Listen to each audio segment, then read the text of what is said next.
Good morning, everyone. Good afternoon, good evening, depending on where you are in the world today.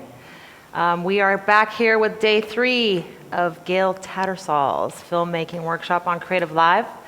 And as usual, we're going to take about 10 minutes to do a little testing of our sound and video quality. So let us know in the chat room if the sound and video and everything is running well. And do a little pre-show banter, just kind of warm up. How's everybody doing today? Doing well. Great. Doing all good, here Gail? and we're all alive, which is a bonus. All alive, Gail says. So yesterday we talked about what your favorite part of the first day. So let's do that again. Talk about yesterday and maybe what you learned, what it was like to watch Gail in action, setting up all the lights. Okay, get the mic. I'm gonna sing a song. No. Yay. No, it was really cool yesterday, just the way how you showed us how to direct our eye, and how even the slightest movement of a frame can just change the whole message of how you're trying to tell the story. Yeah. So it was just really neat to see how you went through that process, and just how you used all the different lightings as tools to better tell your story, and not to just make it beautiful, but to be true to the scene. And that was really awesome to see that. Cool. Okay. Yeah, I really like the focusing of the eye, and like when you're using kind of the flags and the teasers to cut out certain kind of lights, and the practicals, I liked how you can kind of create a different mood using kind of lights within the scene. And yeah, definitely the directing of the eye of what you want your audience to look at, because Cool. I think that might be a problem. I like Yeah. that. I'm glad that came across, just because, obviously we have a limitation of time here, so this is really great that worked. And I really enjoyed the conversation about visual storytelling and how the DP assists the director, and that sort of segued into the story you gave about From Earth to the Moon. That was really amazing. All the technical things that were highly technical, yet they were specific to the storytelling. So right. that was interesting. Right. Cool. I really liked what you shared about how images can enter the subconscious. Like if there's it may seem like a normal scene, but then you see a shadow on the wall or a shape that just kind of gives this subconscious hint that something scary or dangerous is going on. And that was just really good for me from a storytelling perspective. Right. Cool. I also like the subconscious. And then also what you said about how you like having lots of lamps for the practical light sources, so that there's a reason why there could be a light coming from that other direction, because there's a lamp on the table, Right. even if it's not always lit. Yeah. And I was just super excited, looking at the schedule for how to light a nighttime scene, and I was glad we got to do that yesterday. Right. Cutting out the foam, and it was Yeah. really neat. It's difficult. We always sort of, would love to do much more, but, just the process in itself just takes a while or so. Yeah. But I think we achieved a lot yesterday, and it was good. Yeah.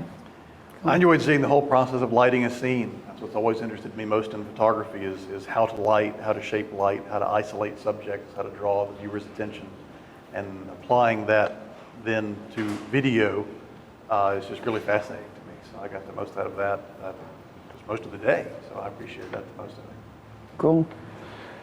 Great. Well, today, I think we're going to have fun today. We're going to talk about sound and how you deal. At least Stephen's going to talk about sound, because I know about as much about sound as I do about nuclear physics. We're going to talk about how you record sound for the 5D or the DSLR system in general, and what you can do to capture good sound.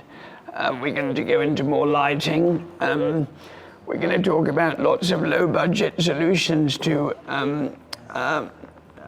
impoverished filmmakers that are trying to do a lot with very, very little, which is, pretty common these days. The whole reason as we've said over the last few days, the whole reason the HD DSLR system is interesting is because it enables people that have very little money to make really quite spectacular looking films by avoiding the pitfalls, taking advantage of some of the wonderful assets of the system. And, so continuing in that vein, you can spend a fortune on an awful lot of accessories and things like that, but you don't have to, and you can still make really rather wonderful visual images and tell a good story. So that's basically what's on the plate for today.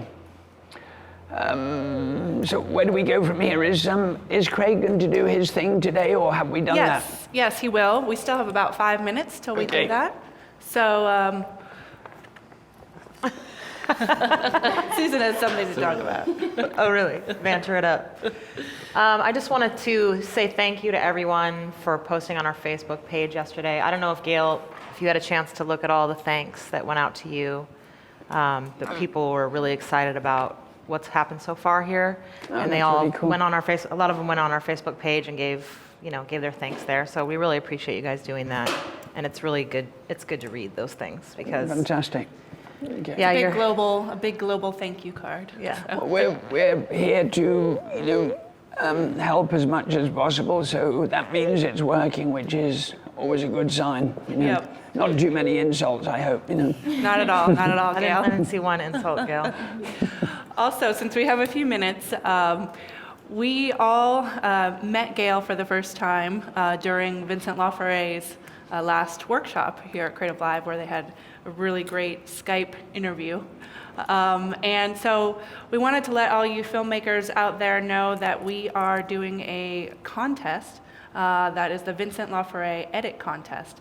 Basically, during the last workshop, the students filmed a scripted scene, and you have the opportunity now to edit your own interpretation of that scene. And Red Rock is the big prize is a Red Rock configuration kit that is worth over $3,000. That was one of Vincent Laforet's custom kits. So you can check out the Creative Live blog to find out more details. But thank you to Red Rock. It's a really cool opportunity, and hopefully you can learn what you've put together, what you've learned from here as well. So check that out. Cool.